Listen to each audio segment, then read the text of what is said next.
officer. Katrina passed away last Friday, and tomorrow would have been her birthday. It was very sad news. Anytime you lose a member of your team, it's incredibly sad. It hit me very hard because I thought to myself, she's about 8 months older than I am. And so to lose someone so young, it's never a good time, but it really hit home. And also in speaking with her mother shared that Katrina spoiled her to death. She said she was a great daughter and really spoiled her mom. And what resonated with me was how important we are, not just to each other, but the other people in our lives and in our families. And it puts into perspective for me. Sometimes we sweat the little stuff. We spend a lot of time, concerned about things that in the grand scheme of things, maybe not that relevant. And so it was very sad news. Her funeral arrangements are her viewing is this Sunday and her funeral is on Monday, but I did just want to pause and recognize a wonderful woman, member of our family, member of this community. Her mother said, she kept her head down, she worked hard, and she really cared about what she did for this college. And so I just wanted to start off in recognizing not just what she did for the college, the memories that we all have of her, the legacy she leaves behind, but just as a reminder that none of us know if tomorrow is promised to us. And so it just helped me to understand, make the best of today. It puts into perspective for me what is really important in the unknown amount of time that we have. But I really just wanted to take a moment to recognize Katrina and what she may have meant to all of us, the contribution she made to this college, and to share that her loss is felt among many of us. And I hope to not have to make these kinds of statements very often, but it always hurts when you lose a member of your family. And she was definitely a beloved member of the Thomas Nelson Community College family. So I just wanted to take a moment and recognize Katrina and the great work that she did for the college before we go on with business as usual, to just recognize this person that we lost. And so I will turn things over back to Ada. But as you go through the rest of your weekend, just take the time to say something nice to someone you care about and someone you work with, because we are special. And what we have to give to this college is fantastic, but I bet we all wish that she could have been with her a little bit longer. And so be kind to one another, be thankful for one another. And when things become a thorn in your side, just ask yourself, in the grand scheme of things, how important is this thing? And that's all. Thank you.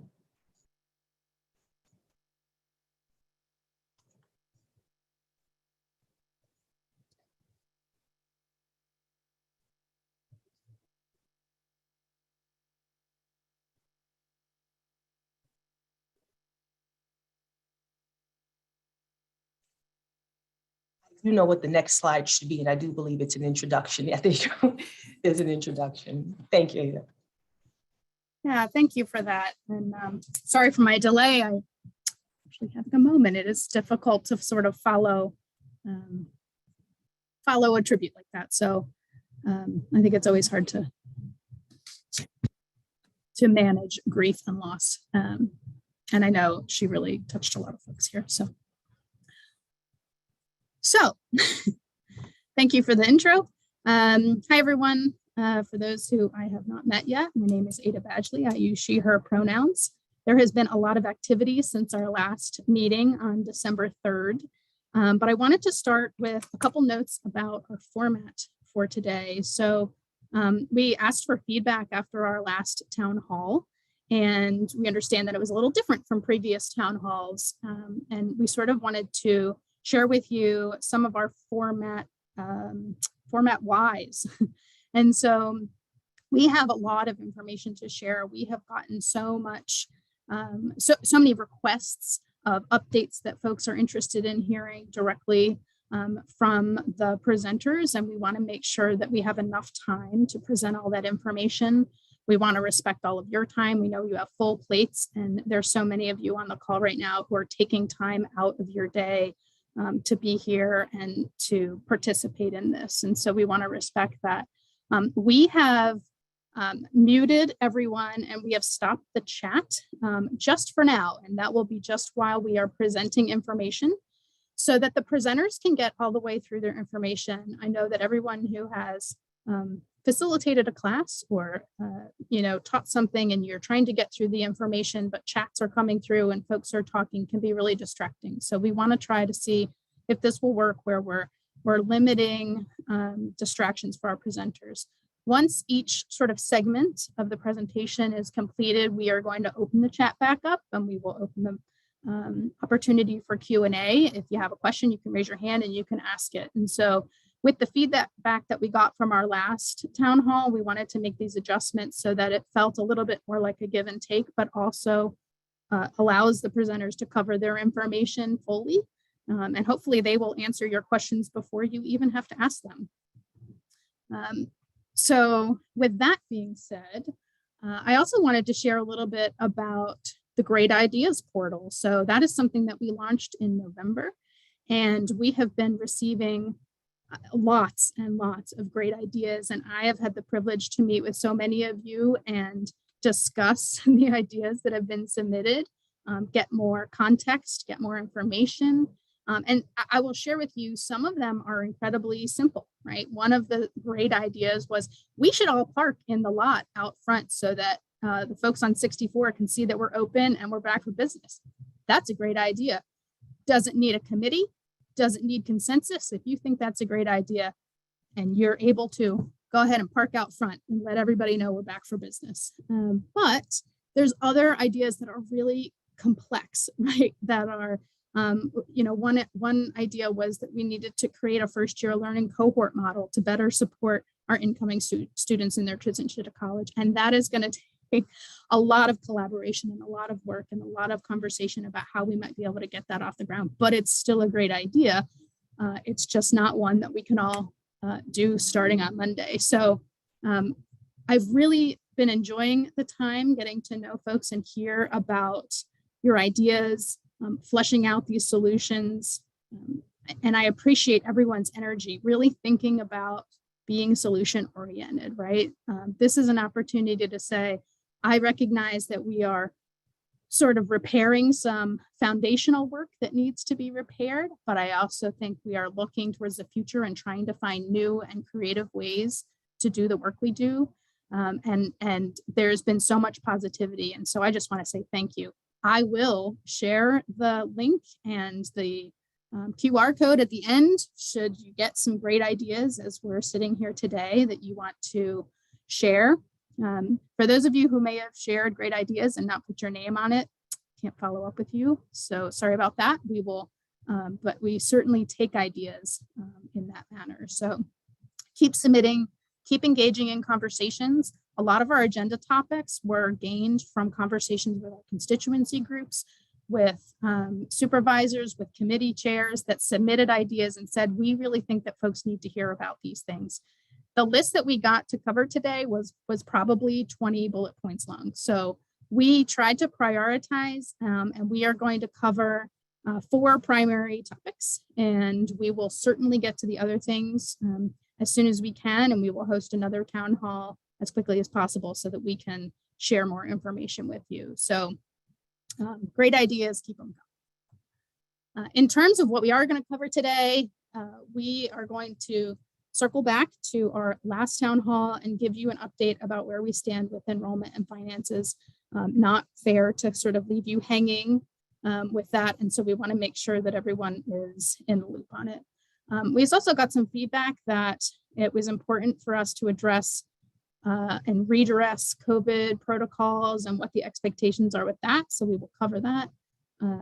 Another topic that was high on the list was getting an update about our facilities and some technology changes that have been happening and that are in the works. And last but not least, we are going to hear a little update from our shared governance group to talk about what they've been doing and the great work that they have been doing and plan to do in the future. So hang tight and we will go ahead and get started. I believe that everyone who needs to have the ability to speak has been given that ability. And so I will first give the mic back to Dr. Brannon, and then we will get rolling. So thank you.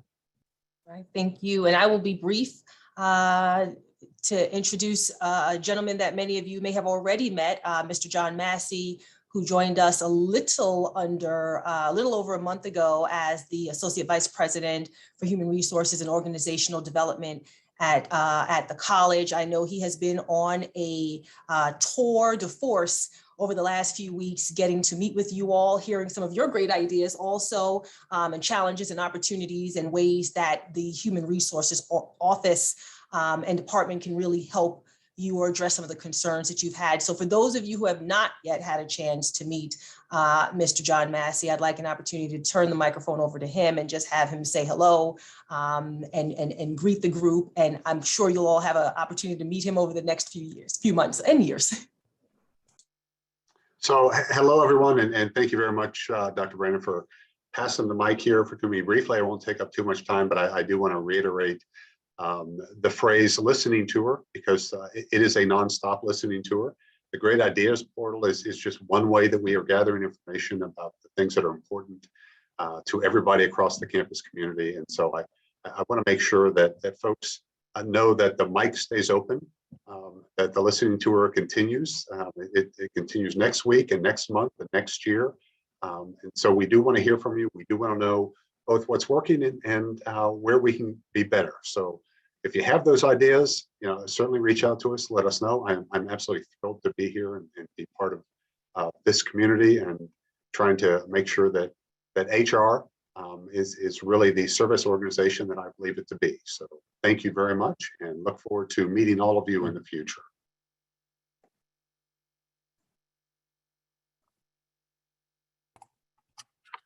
Good afternoon, everyone. I hope everyone is well. I will try not to be before you long. I will do my very best to try. But what I would like to do today is to provide you with some follow-up information in regards to our short-term strategies in terms of our approach to enrollment management, as well as some noted long-term strategies. Following our last town hall, I ran a report, and that report consisted of the list of students who were enrolled during the fall semester, but who had not yet registered for spring. And so I thought this was some low-hanging fruit. This is a group of students who we can try to reach out to and encourage enrollment for the spring semester. So that report consisted of a little over 2,100 students, 2,154 to be exact. And so in response to that, those students, that list of students, we incorporated a call campaign. And so as a result of that call campaign, we yielded 754 students who actually enrolled for the current semester in which we're in. I'd appreciate those who actually made those calls. They also notated some notes in regards to their interactions with those students. So while we wish the number was higher, some noted feedback that may have contributed to those who didn't enroll, some technical things in terms of we had outdated contact information. Some students reported of personal and financial hardship. Some students were just simply undecided about their plans and their intentions to return to school, while others had plans to just attend another school or transfer, while others relocated out of the area. We also facilitated a registration session. And if you recall, this was an opportunity for students who knew the courses that they needed to register for, but they were unsure in terms of how to do so. And so that session was truly designed to assist students with registering for classes. And at the end of that session, students were supposed to be registered for classes. Attendance was low. but we had faculty and staff present to assist those students. And we facilitated those sessions 3 days a week, Monday, Wednesday, and Friday. They were hour-long sessions. So as a result of assessing the effectiveness of that program, we have decided that it may be more feasible to facilitate registration sessions following our new student orientation programs. Faculty advising was another initiative where we received great participation from our faculty in regards to advising our students, which offered more access to our students during a peak period. Please note those schedules filled up very quickly, and we actually still have some faculty who are continuing to offer advising to our students. And so we will continue with such initiatives to approach and attack our enrollment situation. Moving on to some noted long-term enrollment plans. If you recall, I indicated that we will develop college-wide recruitment teams.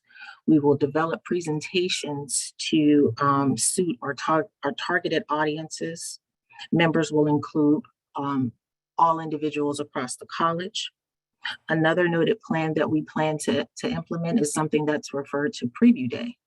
This will be an opportunity to showcase our programs to the community. The goal will be to facilitate our Preview Day during our summer months, late spring, summer months. And let me go back and say some of the feedback that was shared that Ms. Ada referenced. I was glad to hear that we were on the same plan, same page in terms of enrollment strategies. So I do want to note that. We're also going to look into restructuring our recruitment presentations. I do want to note we facilitated a youth night a few weeks ago, and we want to try to spice it up. In other words, we want to do less technical things and begin to sell the student experience, sell the outcome of earning and obtaining one of our degrees. We want to look at the open houses that we facilitate and begin to offer in-person and virtual simulations. So we want to offer some hands-on experiences for students so they get a true feel for the program in which they may be interested in. As I referenced, Youth Night, which occurred January 27th, we actually had faculty and staff who presented. We opened up with admissions. We had presentations from our records and registration area, financial aid, and we ended the night with presentations from our faculty. And during those presentations, we didn't talk about the curriculum.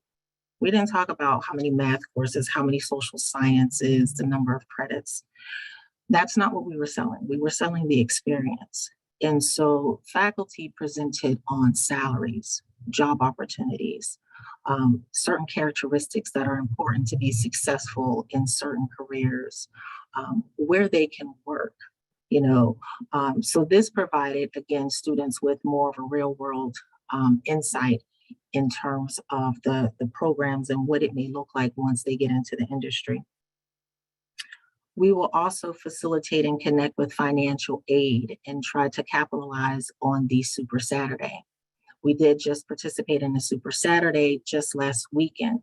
Moving forward during those Super Saturdays, we are going to try to offer those Super Saturdays at least once a month during our open registration period.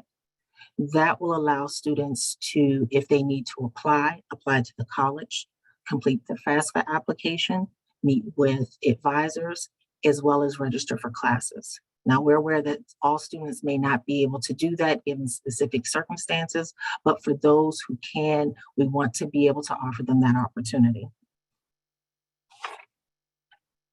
Also, long-term plans will consist of the vice presidents connecting, those specific vice presidents being for enrollment management and the academic affairs, to begin to look at how we offer our classes.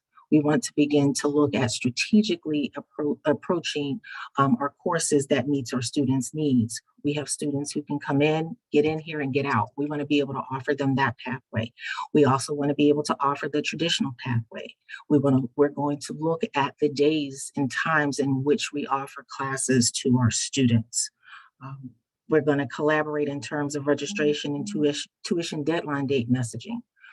Some may not know, but when you are an instructor, you have a captive audience right there, and they are all about hearing what that instructor needs to communicate. So developing short-term, quick 2-minute presentations to your class, as well as the use of Canvas in regards to priority registration dates and tuition deadline dates as well. Another big plan on the horizon is to develop information on our website, as well as printed material in terms of what I just mentioned our recruitment presentations will consist of.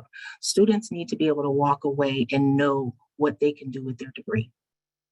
And so early fall plans will consist of recurring meetings with myself, someone from academic affairs, marketing and communications, to begin to identify programs, salaries, industries in which individuals can use their degree so that we can publish that information and market that information. Another way in which we're going to collaborate with academic affairs is identifying our niche. It is important that we understand what we do well. It's important that we identify programs that students can't just find anywhere. And so, again, collaborating with marketing and communications to, again, communicate that to prospective students.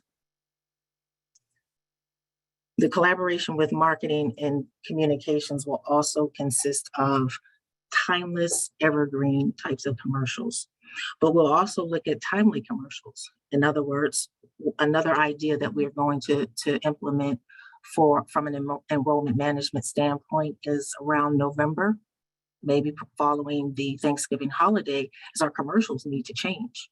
Students are away at four-year colleges and not quite sure that they want to go back or they can't return. And so we want to have commercials and marketing strategies around that particular population to enroll for our spring semester. There will also be plans to connect with our local high schools. We want to find out when they are hosting their college nights, their senior nights. We want to set up days where we can actually be present during the school hour. When we offer recruitment events during the evening, we do find that we are competing with after-school sports, job responsibilities. And so we want to be able to have that opportunity where we can have students present to learn about our institution. We'll continue to facilitate call campaigns and high-touch initiatives, but we're going to try to now more so plan for our peak season so that we're a little less reactive in our response to enrollment. Because we know when we're more reactive, we're going to increase stress levels. We're going to create priority registration plans during that time period so that we can reduce bottleneck processes when students are trying to reach us specifically in January and in the month of August. I am also going to look into assessing our current processes, our workflow systems, and admissions, records and registration, advising. All of our programs will be assessed to determine effectiveness, and then we will adjust accordingly. From a retention standpoint, we're going to look at developing new program, revitalizing new programs, such as our Minority Male Initiative. We really want to take a look at our first generation students. I'm also going to develop a program where students have an opportunity to meet with me at least twice a semester so that I can continue to learn and hear about their experiences while they're here at our college. Finally, we will also collaborate with human resources. As we are trying to recruit for positions, we want to ensure that our job postings are truly communicating the needs of the college. And so just ensuring that as we post that information, that we are as clear as we need to be so that we are hopefully attracting the talent that we need to take us to the next level.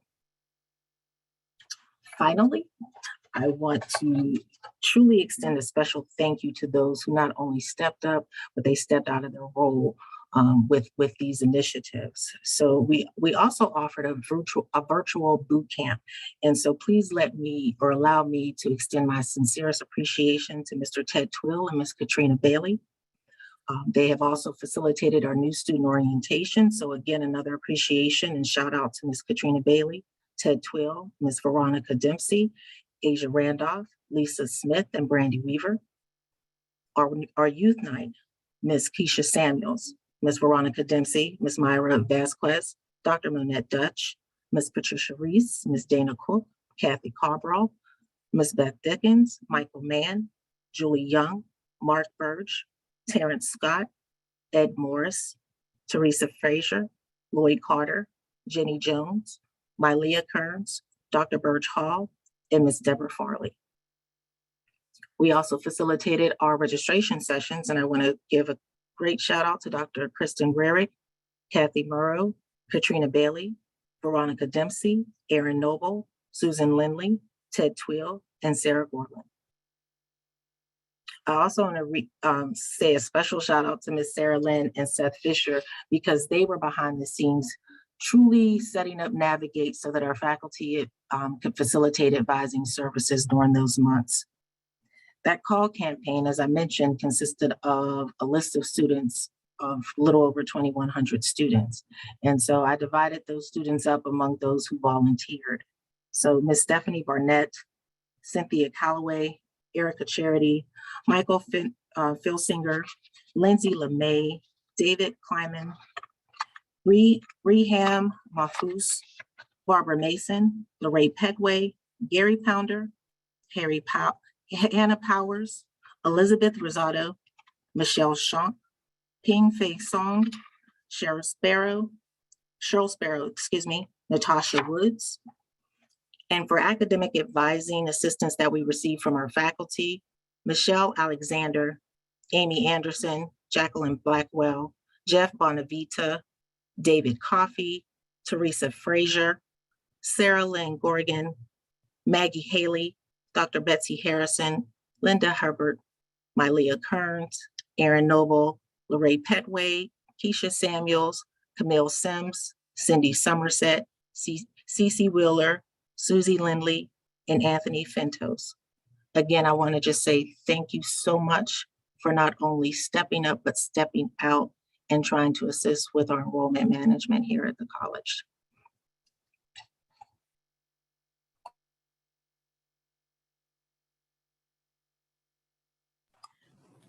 If I can have a moment to just reiterate that huge thanks. We had so many people raise their hands after that last town hall and do all of this work to step out of their regular jobs and help with the initiatives that were planned in the short term. And so we know that that stretches folks beyond their comfort zone sometimes, and we're so appreciative of that.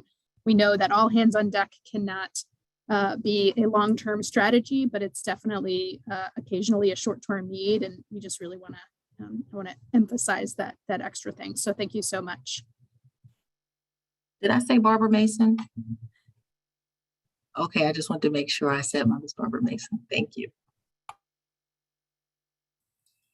All right, good afternoon, everyone. I'm going to follow on from Dr. Hollins and share a little bit about where we are in terms of enrollment for this spring, what that means for this academic year, and where we end as we close out the academic year with spring, and then a little bit about talking about what we're seeing and what we're thinking about in terms of environmental factors that typically affect our enrollment and what that might mean for us in the coming year and years ahead. So just wanted to start with, I think, some positive news around the work that Dr. Hollins was just referencing, right? And what we typically see with enrollment for fall and spring is that, you know, our spring semester really closely mirrors fall, right? So for example, this past fall, we were down about 7% in terms of student headcount or students served, about 9% in student credit hours or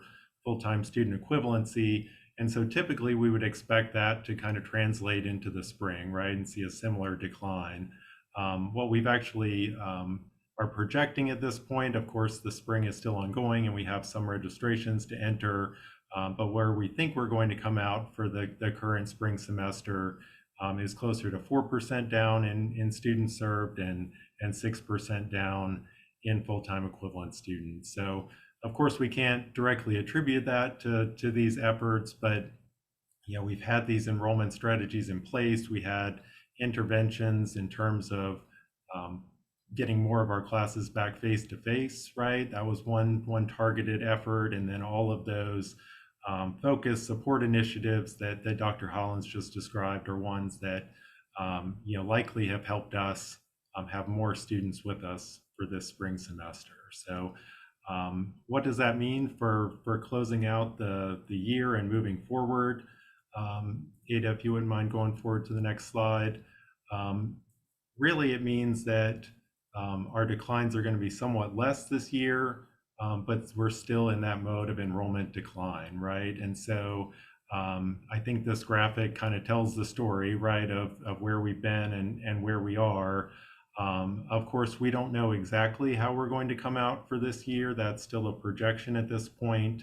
But the most likely scenario is that we'll be down about 8% again this year, year to year overall, which comes right on the heel of kind of our largest decline year, right, of the core of the pandemic last year, where we were down about 12%.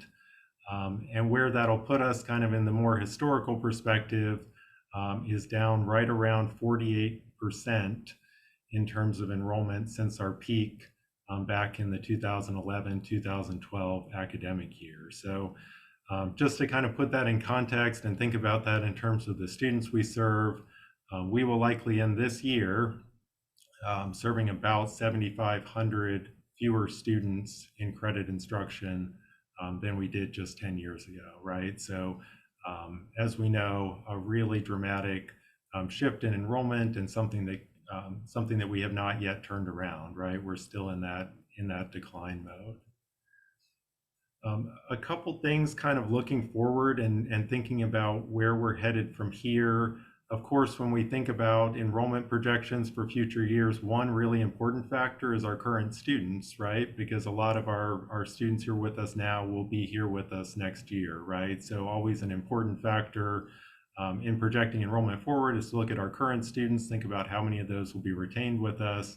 And so as you decline in enrollment, you have fewer students to return, right? And so that can be a compounding factor unless you have more either higher retention or more students to recruit from and bring in new to the institution, right? And so that's one factor that we look at is just our current students and how many are likely to return. Another really important one is our high school graduates, right? The number of individuals coming out of our regional high schools, is a good predictor as well, right? A lot of those students come to us, we're their kind of first destination after high school. And so that's really an important thing for us to look at and consider as well. For the future there's some kind of interesting data nationwide that's up here on the slide that's really quite similar. If you look at Virginia or our service region in particular, where we're expected to see some kind of modest increases over the next few years in high school graduates, not because there are more students in high school, but actually because completion rates among high school students are on the rise, right? So more students coming out and completing with high school diplomas. But then we're headed toward this kind of longer term decline in high school graduates. So moving forward, class of 2026 and beyond, there's expected to be this kind of gradual decline without really an end in sight in terms of number of high school graduates, just because of the birth rate, in the period that results in high school graduates there. So kind of another signal that tells us maybe, we'll have a few years here where we're still seeing a good population of high school graduates, but a longer term challenge for us coming up. The other thing that we look at and is really still the greatest predictor of community college enrollment and enrollment for us is the strength of the regional economy. So of course, as we've talked about a lot as a college before, when unemployment rates are low, typically that results in fewer students coming to us, right? They're able to more easily get jobs, move into careers. When unemployment is particularly high and is sustained at a high level, those are the times when we see a lot of new students come to community colleges and to Thomas Nelson. So one of the kind of peculiar things about the pandemic, right, is we had this really dramatic spike in unemployment, but we've almost already returned to that really low level of unemployment that we were at before the pandemic. And we've had this really strong wage growth as well, right? So there's a lot of great jobs out there with higher wages than typically would be in the past. Another kind of challenge for us in terms of enrollment going forward is that individuals have a lot of options in the employment realm, you know, without coming to us or coming back to us for further retraining right now. So just wanted to kind of share those. You know, the signals right now are not great for us to grow enrollment, but things change very dramatically, quickly with the economy and some of these other things, right? So hard to predict, but really kind of makes us think about, you know, what do we look like as this size of institution, and what can we be doing, ignoring these environmental factors, what can we be doing in terms of interventions and strategic efforts here to grow enrollment through our actions. So with that, I will hand the mic over to Mr. Carpenter, who's going to talk about finances and what this all means for us. Thank you very much, Stephen. So I'm going to sound a little bit like a broken record from the December meeting. Matter of fact, the slide is almost identical to the December meeting, because in the finance world, things just don't change that quickly. In a month and a half, there's not much new information, except that each week that goes by, we're able to really confirm projections. As we get closer to the end of the year, you know, the projection gets firmer and firmer, because there's less chance for unknowns to occur each month or each week that passes. So it's much of the same story that Stephen was referring to.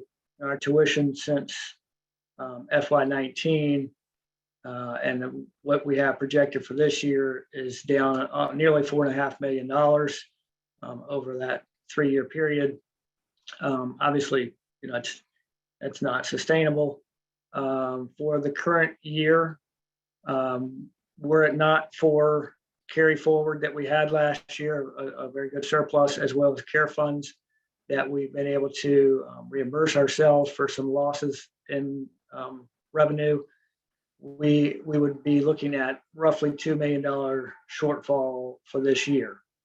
So because we do have a carry forward and those CARES funds, we will be looking at ample surplus for this year, because we have, between carry forward and CARES, we have about $5 million there to prop us up for the year.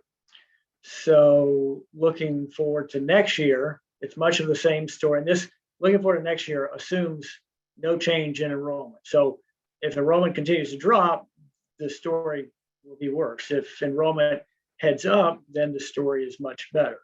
So assuming there are no changes between next year and this year, because at this point we just don't know, we're hopeful that things will improve. And we believe with some of the things that Janetta just talked about, the gains that we made through the efforts of many here at the college, we believe and we're hoping for enrollment increase, but until we see that, we don't want to count on that. So if it were not for this carry forward that we'll have this year, and we do have one piece of CARES Act funds that will carry in to August of next year. Most of it runs out in May and we can no longer use it. We have one small separate piece of CARES Act that runs into August. So in the July-August timeframe, we will be able to reimburse ourselves for some losses this past year. So once we reimburse ourselves, that money becomes ours to do with, you know, what we need. You know, paying electrical bills, whatever it might be. So we're looking, if it weren't for that, we'd be looking at about a $3 million shortfall. The difference between the two is the state budget, they have provided some funds in the current year that don't carry forward into next year. They had available funds in the last budget cycle that they did. They gave to the community college system as a whole, that's all the colleges, an amount of funding that is not projected to carry forward into next year. So we'll lose some funds there. The other piece of that is on the expense side. We have some known expense increases next year The main being increases in health insurance costs. So that is a cost that the college will see next year and the following year. So again, it's not a great story. Something will have to change next year, whether it's enrollment increases, which we are working towards, or finding ways to reduce expenses. We will have to do something by the end of next year.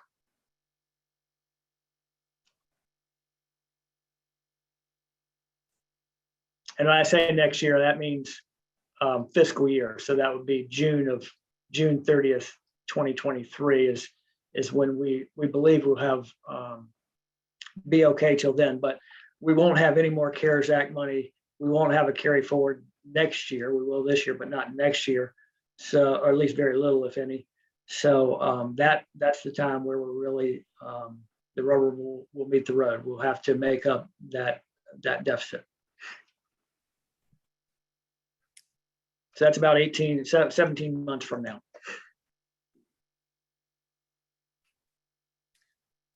Okay, so with our new format, I'm gonna open the chat and allow folks to ask questions either through the chat or raise their hands to ask verbally. And we will go ahead and unmute those who have questions. We are a little behind our original schedule, so we probably only have time for 1 or 2 questions, but you can go ahead and hopefully our technology is going to work.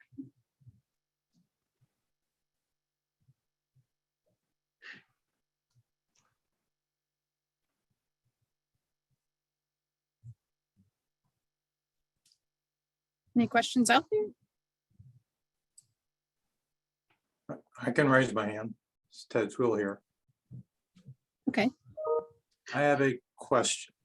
And I keep coming back to this. So, and it is about enrollment.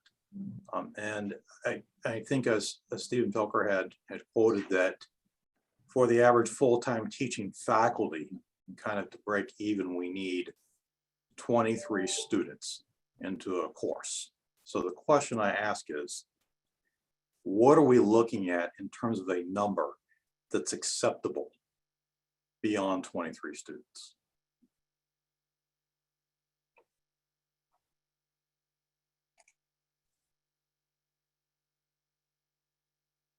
And I don't know if I don't want to answer for Steve so much as head count's kind of less relevant than FTE, right? So if we get all of our students to take 12 credits, we'll be in good shape, right? We need more FTEs, right? So if we actually could have less bodies and more FTEs, we're still in good shape. So it's really less about how many seats we have in the class, which is important, but we're funded based on an FTE model. So for example, I worked at a college where we increased our head count and they were all taking 6 credits, right? And so that didn't really work out. And so the number of students is something that could be either here or there. I think what we're looking at, and Steve, you correct me if I'm wrong, but FTEs really matter. And so if we could get, for example, the same number of students we have right now to each take 1 more class each, right? We'd be in a lot better shape just because of the amount of FTEs that are being accrued, right? And so the head count matters, but it's not the only factor. Is that fair, Steve?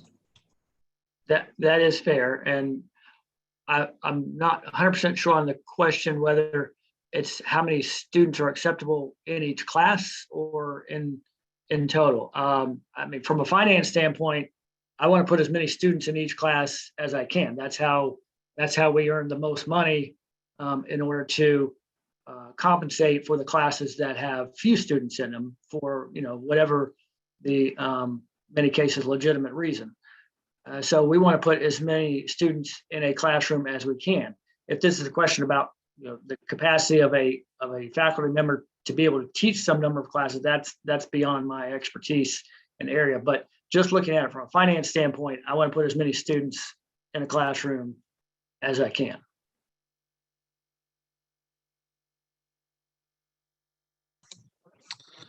Okay. could we take that then and say, what is the percentage of enrollment gain we need from this year to be good?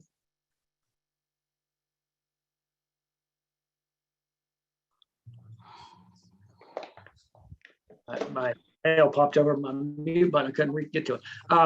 So if we are looking at roughly a $3 million deficit for next year, you're talking somewhere in the neighborhood of 600 plus additional students. As Janetta said, we got 700 out of the number that she called. Those were, some returning to not 700 random students necessarily, but it's not impossible, but it is a tall order. So we're talking between 600 and 700 students. Could you give me that in a percent, just based off of this year? Sure. It's roughly, let me look at that. It's about 18-19%. So if every program tried to increase their enrollment 20%, we'd be good. I guess that's where I'm trying to get at. Yes, that would put us in much better shape. Yes. And I will, I don't know how much time we have left. There was a question, about performing arts, and it's might be 3 questions in one. What stands out to me, if we have students who need to graduate, Dr. Bach, I'm going to ask you to get with the performing arts folks. If we have students who need to graduate, we can get students to graduate. I don't know that there's very few students in the program, so that's not really an enrollment question. But if we have students who need to return and graduate, we should not make it difficult for them. So I'm going to ask Dean Bach to get together with the faculty and with our folks who plan classes. And if we are preventing students from graduating, like what we do best is offer classes and teach classes. We can get classes scheduled and students enrolled. That should be easy for us. And so I'm going to ask Dr. Bach to take the lead on coming back to Dr. Schaefer with a plan for getting our performing arts students to enroll. But I don't know that that's relevant to the enrollment conversation. But if we're in a position where our performing arts students can't graduate, Dr. Bach, I'm just going to ask you to take the lead on coming forward with a plan to get those students the classes they need in order to transfer. And I know that there are more comments and there's some other questions. In the interest of time, I am going to let us move on to the next topic because I know that is also very important to everyone. And I'm going to make sure that we follow up with folks who have put information in the chat for very specific things. So good afternoon, everyone. I'm going to provide you just some quick reminders really about COVID. For our particular area, the state, the Commonwealth, as well as our immediate region and across the nation, COVID-19 hospitalizations, new testing encounters, positives, etc., are all on a significant decline. Well over 50% in many areas from just what they were 2 weeks ago. There is, with regard to vaccination and testing mandates, there has been a change recently for Commonwealth employees. You're no longer required to provide your vaccination status, and we're no longer requiring employees to be tested weekly based on vaccination status. With regard to our safety measures, our mitigation efforts to try to reduce the spread of COVID-19 within our community and especially on our campuses and within our classrooms and educational sites, we've not had any changes to our mitigation strategies at this point with regard to masking. Masks are still required in all college facilities. That includes our off-campus sites within which we have an agreement that it is our site. So I do know there have been other questions about some of the opportunities in our public schools. Those can be vetted back through your academic division, or you can email me directly to try to get answers to those. Also wanted to remind everyone, if you or our students test positive, you need to report that through COVID-19 at tncc.edu. And Human Resources will provide information to our employees, and the Dean of Student Services, Dr. Harrison, will provide information to our students. We very often are asked, excuse me, by faculty or staff when they're going to be notified that someone is positive or that they know someone was positive. And we just ask everyone to be mindful that is protected health information. It is not shared. If it has to be shared, it is shared with the appropriate persons at the appropriate time. Excuse me. So again, as a whole, our nation, our region, our college is doing just a fantastic job at mitigation strategies right now. We are seeing those positive cases down by 50%, and encourage everyone to continue that.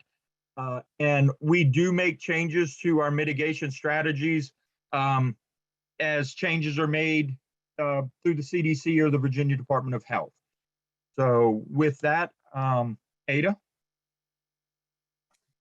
Sure. So I see that we've already got a question related to this topic, so I'll go ahead and. Is that I'm one in just the checking. chat? Yep, I'm it's right sorry. here.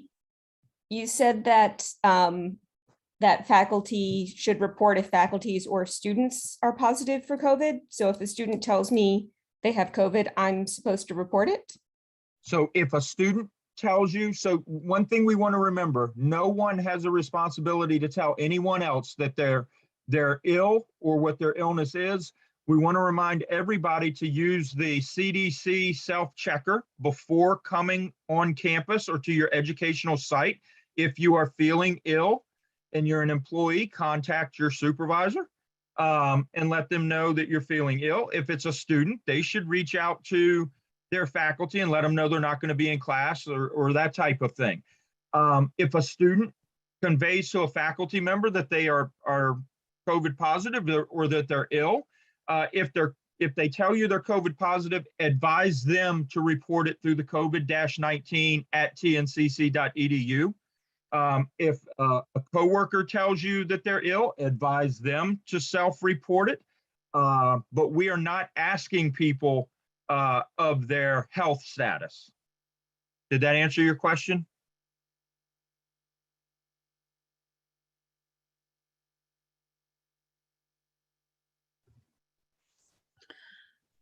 Did I mute myself? Oh, okay. No, no, we're good. I have a question. This is Amanda Mall. Last semester, I had several students who did tell me they had COVID, and so I told them that they needed to report it. And they told me that they didn't hear anything back from the school. I did talk to Dr. Rarig about it, and I think she was going to have encouraged that there be some kind of at least automated message come back saying, you know, thank you for letting us know, and refer to that infographic if you don't hear anything back. But I just wanted to make sure that there was a system working that even though I don't think from what I knew about my students that they needed to quarantine or anything, they were staying out of school the way that they needed to. But I just wanted to make sure that that mechanism was in place, that at least they heard something when they emailed that address. Yes, I can tell you that there is a mechanism in place. Again, Human Resources monitors that email box, and they are responsive to employee relations types of situations with COVID-19. And Dr. Harrison is the Dean of Student Services, monitors that email box, and she responds to student emails that come in. And they do get a response back. It does refer them to the mitigation strategies that we have. And depending on the particular situation, there's additional information that may be provided to either employees and or the student who may be reporting. If I could jump in really quickly, just something that I'm going to ask us to double check with that. If Dr. Harrison could double check, like sometimes if something's going to spam, like if someone said they haven't heard back, I'm just concerned like if it might be going to a spam mailbox. Just if there's a way for us to double check that when those types of automated responses go out, it may not necessarily land in someone's primary email. So if there's a way for us to check that, whether using our own Gmail accounts or or whatever, just to make sure that if we've put the system in place, we want to make sure that folks are actually getting the messages. Because I don't know about you all, but I don't necessarily check my spam or junk mailboxes on a regular occasion. So just something for us to check our own internal processes. All right, we're going to just have one more question about this topic and then we'll move on. You mentioned a concern about maintaining student privacy related to health. So for the time frame between August and up through the governor's recent legal actions in January for staff and faculty that had mandated testing and health reporting, and even for those who were reporting vaccination status, will HR be destroying those records or somehow handling them in a way that those privacy concerns are also taken care of for that time frame? Is the system office doing that, or is our college doing that? So what I will say there is human resources will handle those records in accordance with the Commonwealth's records management requirements, records retention requirements. And that's a better question for human resources to answer directly. And I can jump in and say that I don't know off the top of my head for that type of electronic record, what the retention requirement is. I do know retention requirements vary anywhere from 0 to 5 years. So I will take a look at that and see what I can find out and communicate it out as appropriate.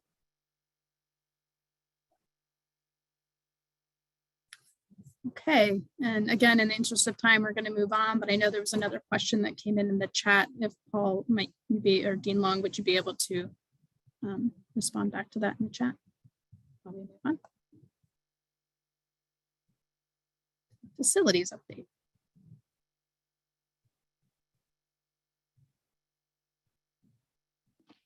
Oh, there it goes.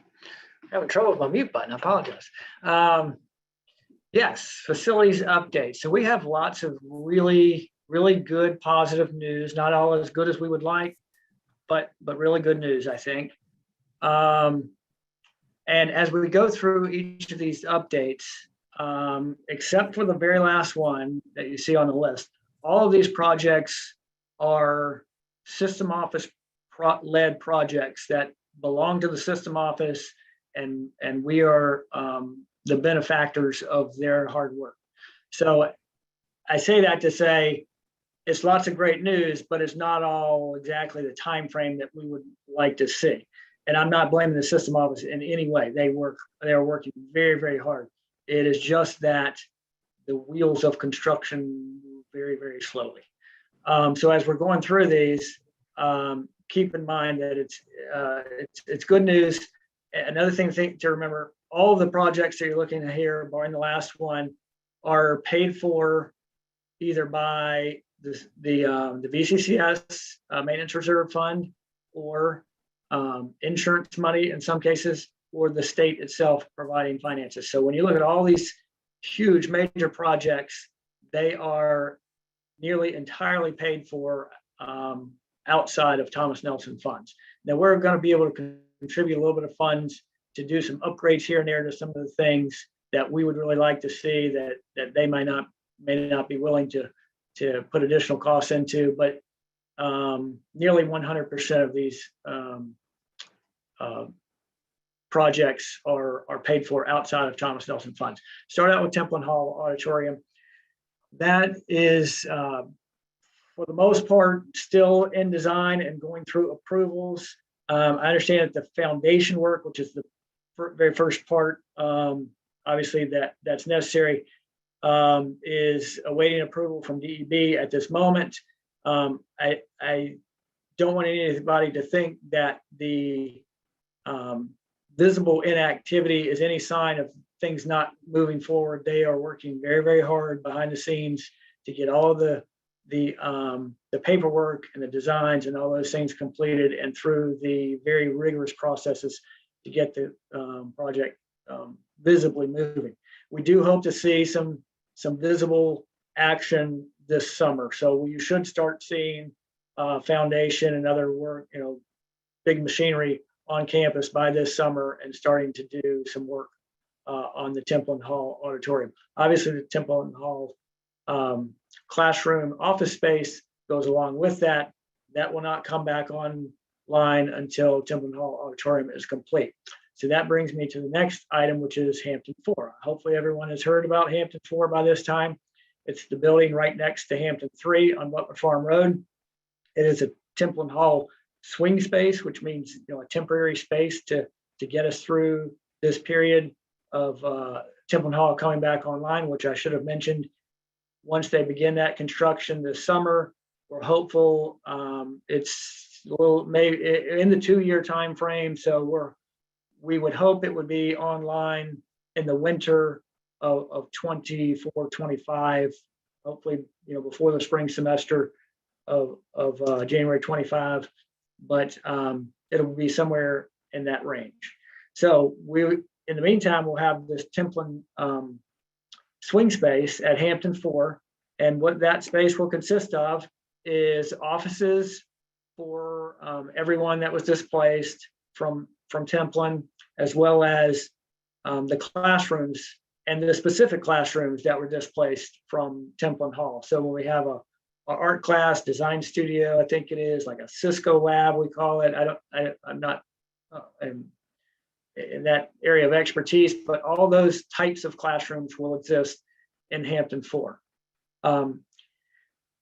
I've heard, I'm going to throw this in here since I mentioned office space. Right now, the building itself is just an empty shell. It was a call center for Ferguson Enterprises, and so they had just taken all the walls out for the most part, and it's just big empty space where they had hundreds of cubicles set up for call center. That requires quite a bit of design and then construction to make it fit our needs. I've heard in the last week or so about a concern about office space on campus. So I want to touch on that before moving too far forward. If people are in need of an office, as we discussed back in the July, as I know it's a long time ago, but the July town hall regarding facilities, I mentioned there, I toured the entire campus. I went room by room through the entire campus, looking at offices that might be available. And we had dozens and dozens of offices and dozens of cubicles available for staff. I met with the deans. The deans, to my understanding, reached out to faculty who were the main ones displaced from Templin. And we identified offices for those that desired an office on campus, but there are dozens more. If people are in need of an office, please don't be shy. Get with your dean, your dean or your supervisor if it's not a faculty member, and the deans can get with me and we can work to identify space. I'm quite certain we have a number of offices left. They may not be in the ideal spot. You might work in Hampton 3 and we have office space in Biggs or Hastings. It's not ideal, but there is plenty of office space. With regard to adjunct faculty, we still have some common or some adjunct space in Hampton 3 and other places on campus, but we have offices.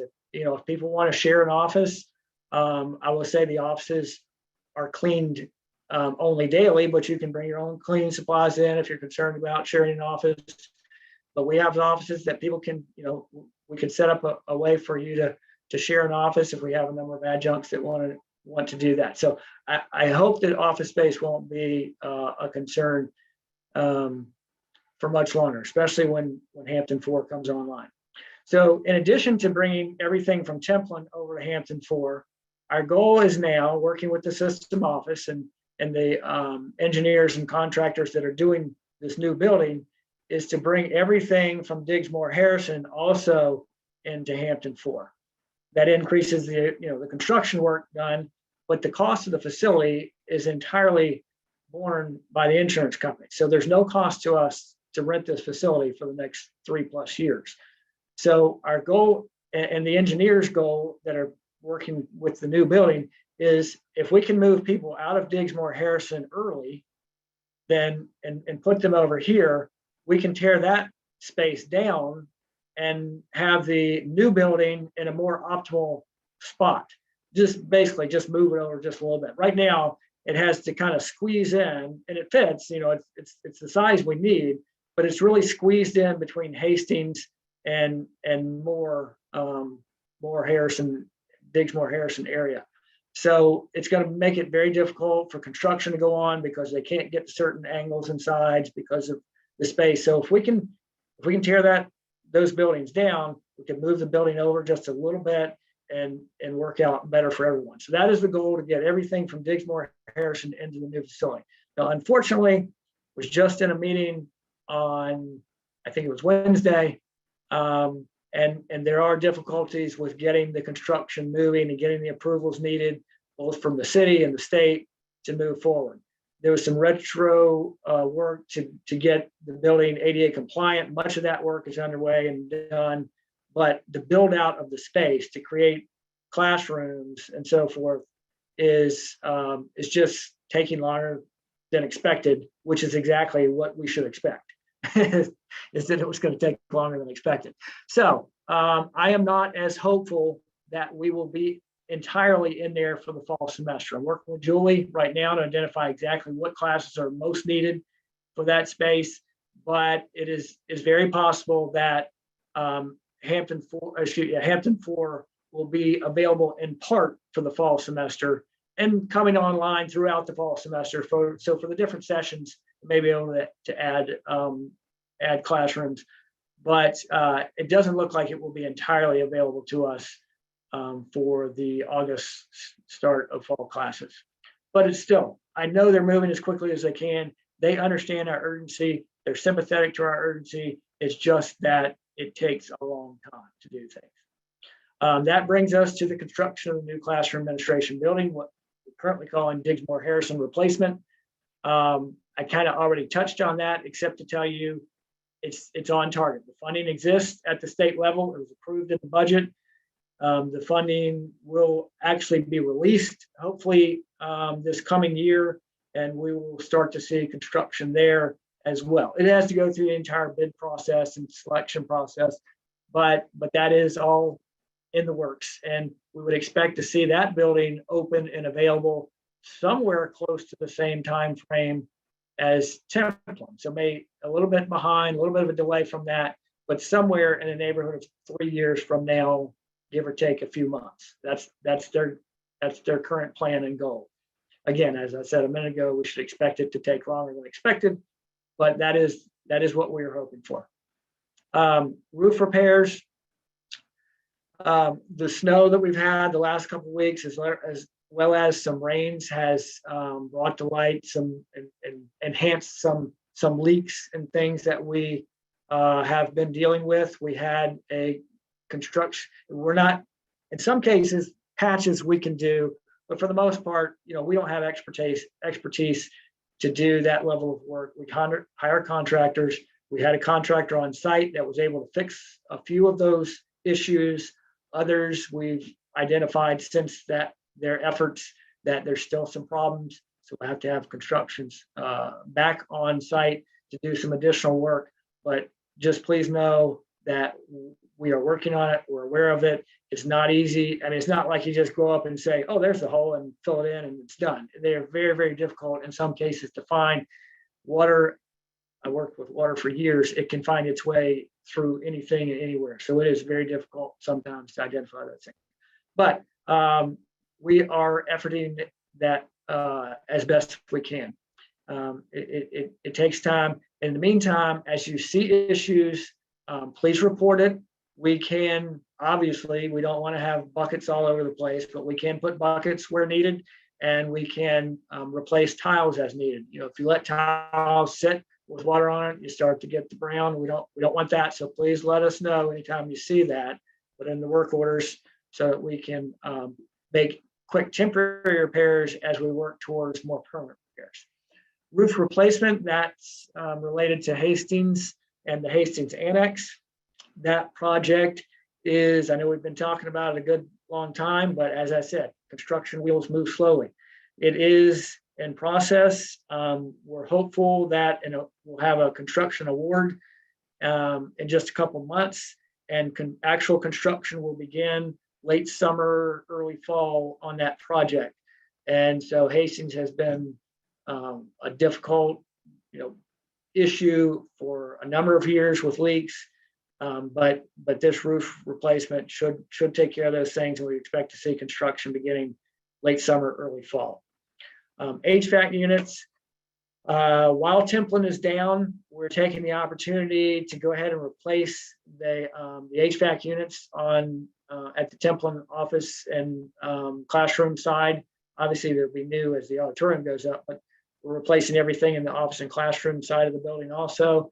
The PWDC is getting all new HVAC units. Some of them have been replaced over the 20 years it's existed, but many of them have not.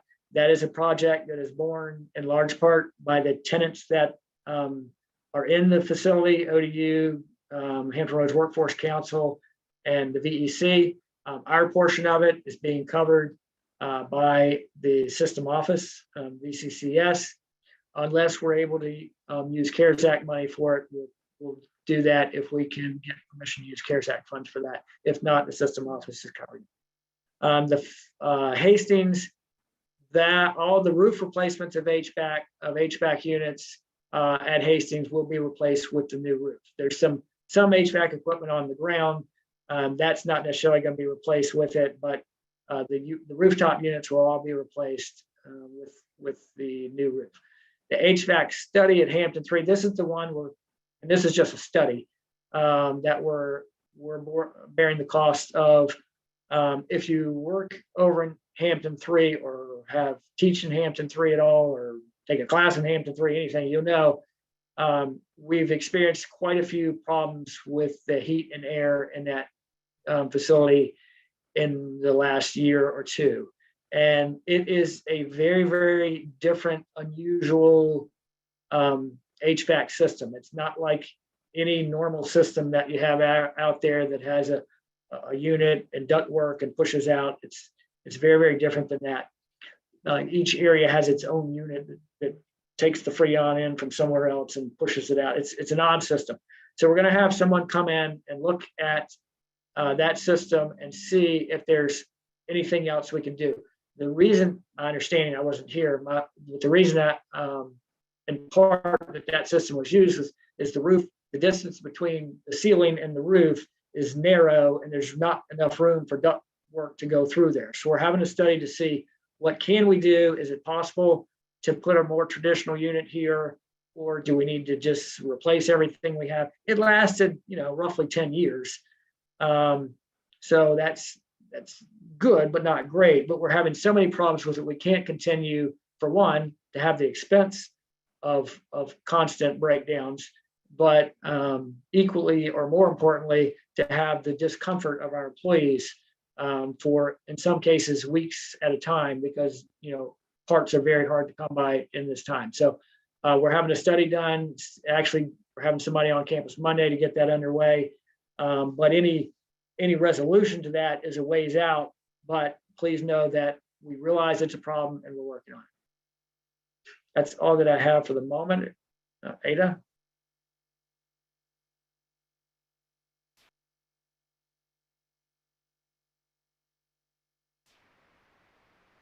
Hi, good afternoon, everybody. Here to give you, I guess, a few updates on the information technology programs and, I guess, varied things we have going on campus today. There are 3 topics that we've got that are, I guess, kind of the hot items right now. So I'll step through those fairly quickly for you and give you an opportunity to ask a few questions. The first one, everybody pretty well knows about it, I believe. You've seen the emails about it a number of times now. Multi-factor authentication. We are in the middle of rolling that out. We're coming up actually on a deadline to get it done in March, the beginning of the month coming up actually. So you'll see a few more updates and reminders coming out about that. But a few things I'd like to share with you about that right up front, so that you know kind of even why we're doing what we're doing, as well as, I guess, kind of what to expect in a couple of ways down the road also. Multi-factor authentication, I think we all know what it is. It's going to be put in place to help make our logins to our varied systems and services much more secure. Security is always nice. Security is painful sometimes. It makes you do extra things. It makes you go to trouble to do the things we're in the middle of doing right now. But I want to assure everybody it is really for good reason. It's not being done on a whim. It is actually being done across the entire VCCS for a very good reason, that being that there have been a lot of compromises of sensitive information, even a lot of lost money over the last couple of years. The trouble we're going to right now, it is a little bit of effort. It is a little bit of trouble. I want to thank everybody for working with us on this so much, and we'll keep working to make this as smooth as possible, but very much for good reason, because the trouble that we'll incur without it would be just plain far greater. So we're in the midst of rolling this out. We have seen that there have been a couple of issues that folks have run into. In particular, I think most folks have been taking I guess, very much the preferred method of authenticating your login, that being your cell phone. As you know now, I think most of you have already tried, you log in, and instead of just typing in your ID and password, being done with everything, it sends you an approval request to your cell phone or your preferred device, whatever you're carrying around, and you say yes or no.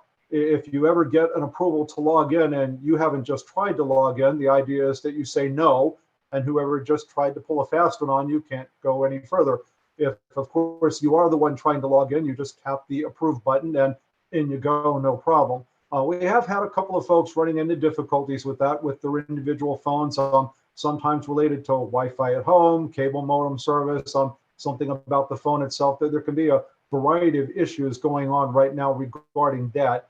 So we are working, I think, through a couple of issues with folks as they call in. Not large numbers, certainly not zero, but not, I think, in major numbers or anything like that. So I do think that the rollout is going pretty smoothly overall. One thing that we are looking to do right now that I think will smooth out everything even more so and eliminate any potential frustration down the road is give everybody kind of a backup plan, if you will.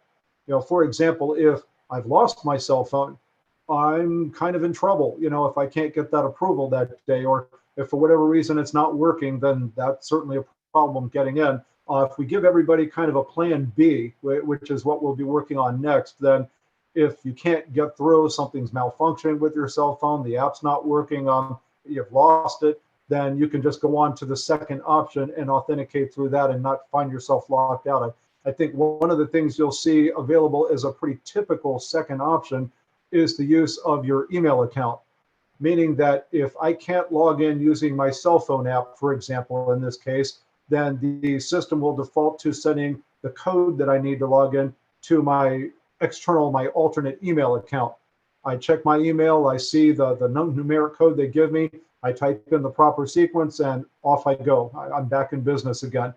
I think that's going to help the folks that we've been dealing with primarily right now with the occasional problem, because if your phone isn't getting good signal at a particular time, like I say, you can always go to plan B. Speaking of plan B, it might be plan A for some folks, so let me share this as well. We are, like I said in the beginning, coming up on the deadline to get this fully implemented for the whole BCCS. So come early March, if you have not signed up for a particular, your preferred multi-factor authentication method, then the system's going to cut in anyhow come March, and it's going to default to using the alternate email address method that I was just speaking of. Not actually a bad thing, since we all really have one. We all have our email.bccs.edu accounts to use. All of our students, when they're signing up for classes, they have an alternate email account they've identified for us. So literally, if you're satisfied to be using your email method to get in, all you have to do is sit back and do absolutely nothing whatsoever, and the system will take care of it for you come that time.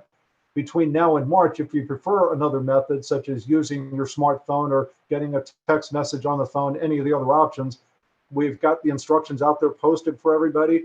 Just give it a shot, go through the directions. I know there are even a couple of instructional videos there that will walk you through step by step, a person kind of doing it live, so you can see exactly how it's done. If you do run into an issue, just let us know, give the help desk a call. We'll distribute those calls amongst staff and get you taken care of as fast as possible. Second topic up on internet and Wi-Fi upgrades on campus. We are going through a large variety of networking upgrades on campus right now. The biggest common thing I think that we're accomplishing with everything that we're working on right now is resolving the problem of capacity and performance.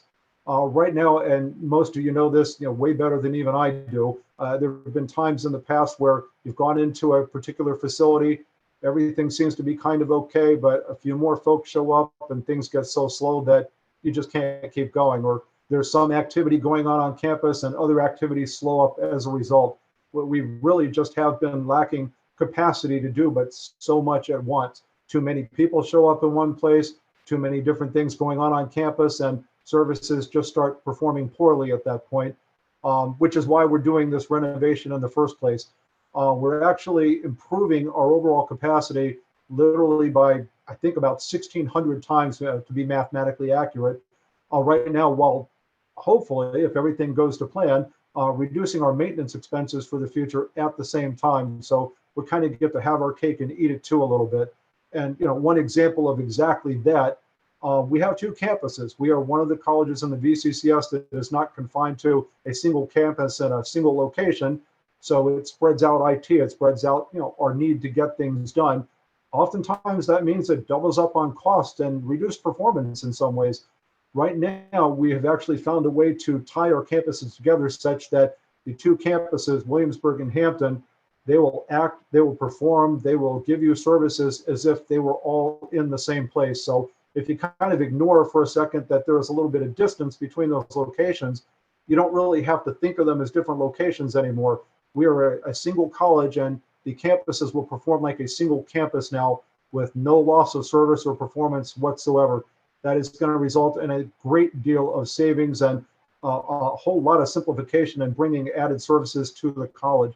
One other thing that we're looking to do with all the varied upgrades is to, I guess, really kind of support the model of making services available to reach you and reach our students when you can't necessarily reach us. Whether that be on campus or off campus, there will be, I think, a lot of examples of that you'll see coming pretty clearly in the future. For example, our internet services will be extended directly into the parking lots so that if you are there after hours, if you are driving through, I don't even want to jinx life, by even suggesting this out loud, but if there is an extension of the pandemic now, a future pandemic, anything like that, our services will be available throughout parking lots in extended areas around the campus so that you can take full advantage of being on campus without really having to be around anybody or anything else if the need arises. That might be good for after hours work when buildings are closed. It might be good just for working in isolation when you need to, but the services will be brought to you a little more in those examples than they will have to, than they would have been if you'd been, I guess, walking into a building, having to take your chances about being around everybody else. One of the other things that we'll be doing is extending a lot of our infrastructure services so that they can literally follow you home, if you will. And our infrastructure services are not stalking you or anything like that. What this generally means is that you'll be able to go home and ask for what you need, getting online, and have those services, those computing resources, those software tools created for you, basically on demand and sent to you, whether it be faculty, whether it be students. Basically, if you can't be on our campus, again, we will send the campus straight to you at home if need be. And the resources that once upon a time would have required you to drive onto campus, physically go into a building and sit there and get your work done before closing hours will no longer require any of that. Like I say, we will come to you when you can't come to us. So I think that'll be a very, very helpful upgrade coming up. Finally, the big topic at hand is HyFlex classrooms also. We all know that we've been more or less mandated to get services like this online by the VCCS as a whole.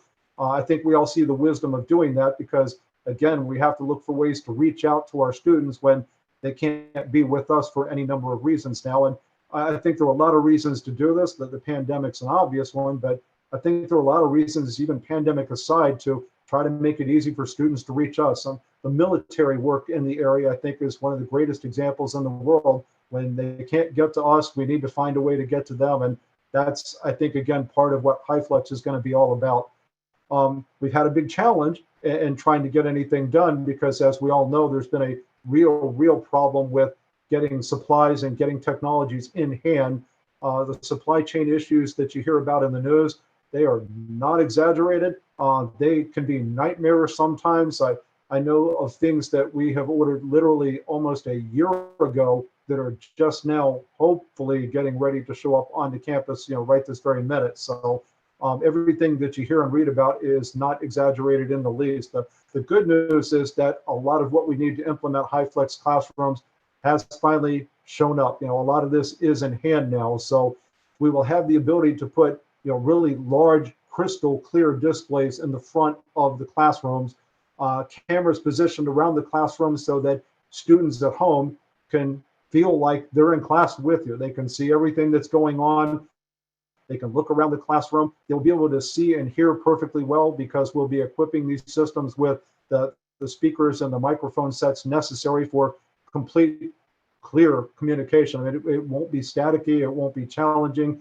It will be just like being in person. So all that will be available to you shortly, along with the opportunity to, I guess, sit through the systems with us, get trained up and everything before you're kind of cut loose to use it. So we'll circle back with faculty on how everything works and get back with you to make these resources available to you in the very near future. I think we're kind of running short of time. So if you all like, just get back with me after this meeting whenever you like, if you have any questions or concerns, and we'll go through this with you anytime you like. Thank you very much. I appreciate it.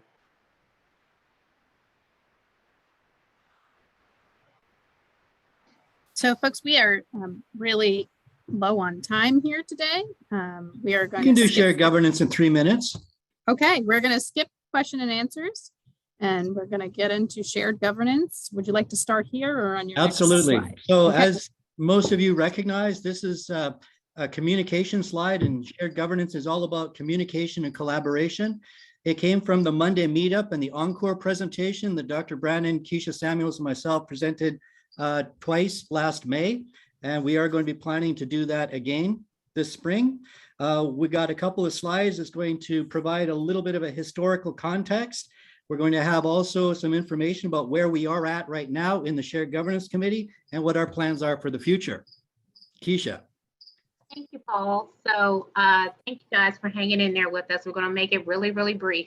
But just to provide a little bit of context to the scope of this work and where we're going, back in 2011, when Dr. Dever really brought forth the idea of us really having a concerted and intentional effort on shared governance.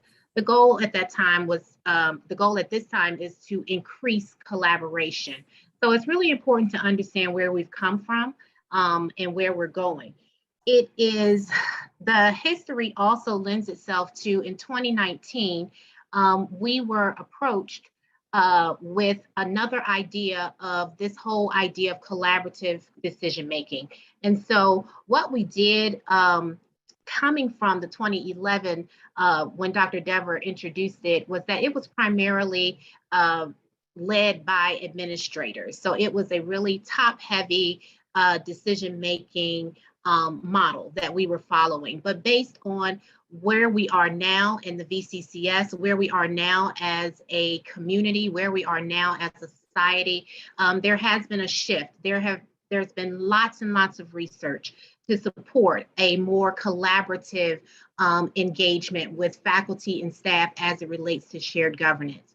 So when we look at where we are now, a few years back, I was asked to be charged with this whole idea of bringing the constituency groups together and really having some efforts to address shared governance and concerns that folks throughout Thomas Nelson was having. And so that's what we did. We developed these areas of different committees that would be working on different areas in regards to shared governance. And so where we are at this point is there were 4 committees that were created. Those 4 committees consist of communications, webpage, philosophy, and the subcommittee that works on the subgroups of our committees that govern the college, govern the work that we do. And so 2021, where we are now, Paul, I think this is where you pick up. Thank you. So when this was initiated several years ago, we made sure that we had large representation from all of the constituency groups. And for example, Dr. Hollins, Dr. Harris, Jerry, Dr. Segura, Cheryl Sparrow, Ursula Bach are all, well, at least were part of this meeting. And Stephen Felker as well represented cabinet, mid-level managers. Ursula Bach was there, faculty, Marion Clifton and myself represented, and Ian Taylor represented Faculty Senate, and we had other faculty members as well. The CSSA, Sergeant Shannon, and also CSSA leader Michelle Shank is also part of our group. There is great representation, and the dynamics of those meetings is really fantastic. And I think that what we should do in the future is just make those meetings available for attendance. Generally, that's something we can bring up at the meeting, because I think it would be a great benefit for everyone to hear shared governance actually happening within the context of meetings. We have actually created a web presence. Michelle Shank and Mohammed with the publications department have created a web page, but we're actually working to develop it more. And after we resume our meeting shortly, we're going to have an entire site that's going to be indexed and with a table of contents and links to all of the different components, where you'll have the definition, the philosophy, different practices in the form of toolkits. And Keisha's going to speak to that a little bit later. And that's pretty much it. That's where we're at now, where we're going. Keisha. Yes, and some of our other accomplishments that we've had with shared governance is we were able to reconvene all of our committees and get representation for all of our governing committees throughout the college. We were able to establish a common language. We were tasked with identifying, and we worked with social justice and societal change to identify a common language, so that when we're talking about shared governance, we know exactly what it is, and we also have we know what it is not. And so we spent a great deal of time coming up with that common language. We have also presented at every one of the constituency groups. We have been invited to come. We provide information about shared governance and how their particular constituency group can continue to work with us. And so as we look at what is coming up next, we have some of our priorities are to continue the communication that we have that is going on. We're at the time where we need to be looking at the committees for representation for next year, who will be representing those committees. We made a very, I just cannot say enough about the group that worked to make sure that we could get those up and running. We also will be developing a training that is coming up for our chairs. One of the things that came out of shared governance was that professional development. And we know that we have an excellent Center for Teaching and Learning that is led by Lindsay LeMay. And so we want to continue on that vein of working with our chairs. And also we are partnering with social justice and societal change in regards to healing circles. There's a team at Nova who will be working with us. We wanted to facilitate our own healing circles, but we were advised by our mentor from the Truth and Racial Healing Center that we were just not in a place to be able to do that effectively. And so we are partnering with a team at Nova, and that's being led by Dr. Patrick Smith and Professor Marion Clifton as we move forward. So we have really tried, as you can see what's on the screen, some of the other things that are forthcoming, but we really just want to get the message out that we are working. We know everyone is working. This is a very robust committee that meets.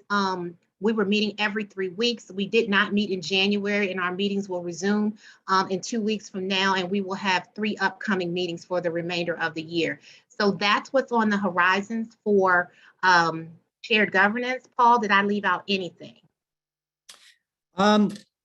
No, other than I think the last point here, that the policies, procedures, and improvements. One of the things that came out in a recent meeting with the Faculty Senate Executive Board, I believe it was, I go to so many meetings, I get them confused, was that could be one of the roles of the Shared Governance Committee, is actually to be sort of a central point to take a look at and evaluate or address concerns that individuals have with regards to policies and procedures that are happening at the college that might seem to be problematic for some reason.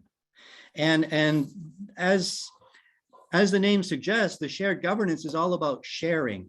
And the most important thing about sharing is to establish effective means of communicating and effective means of conducting meetings and setting up the expectations for the conducting of those meetings. And that's in large part what this toolkit of best practices for implementation and the professional development is going to intend to do, is to create these guidelines, how-to guides, just to let people know this is what, based upon our understanding of shared governance, would be effective and what has been effective in terms of what we've already been able to implement within our own meetings.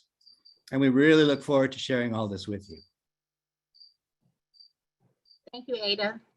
We tried to do it in 5 minutes. I know you guys are super fast. We will not let this be the last time that we talk about shared governance during town hall. We will circle back with you and figure out a better method to be able to get that message. Put it first. That's the better method. Right. Well, that's what I chatted with you is we'll put it first on the next one. So you can, it's just like a teaser.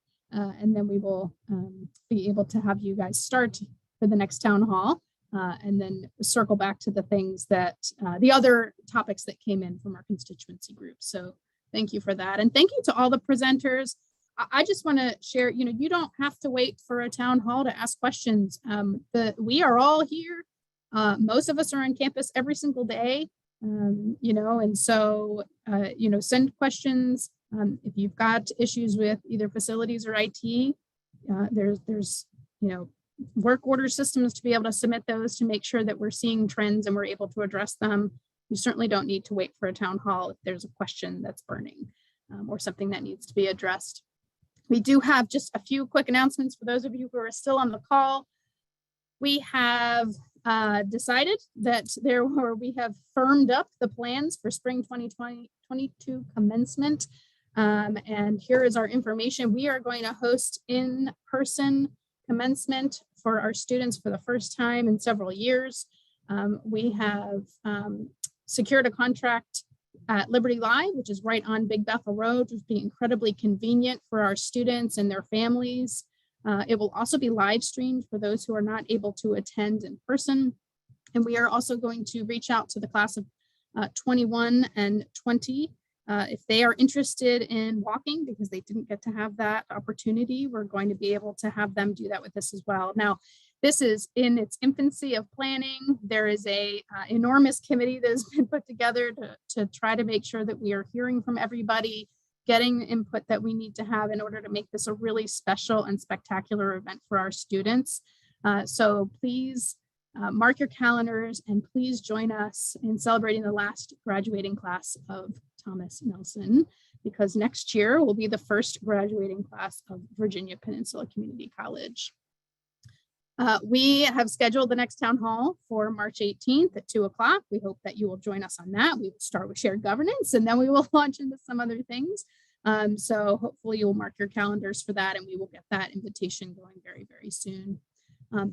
Continue to work with your groups. Being on a committee means being involved in that, showing up to those meetings, making sure that your voice is heard. Work with your constituency groups, make sure that you are asking questions of them and having them share information. We share a lot of information out and we want to make sure that it's getting to everyone. So that two-way communication is very, very important. And of course, great ideas, submit your great ideas and hopefully we can follow up with you. So we appreciate you. Thanks for staying over time and enjoy your weekend. Take care, everyone.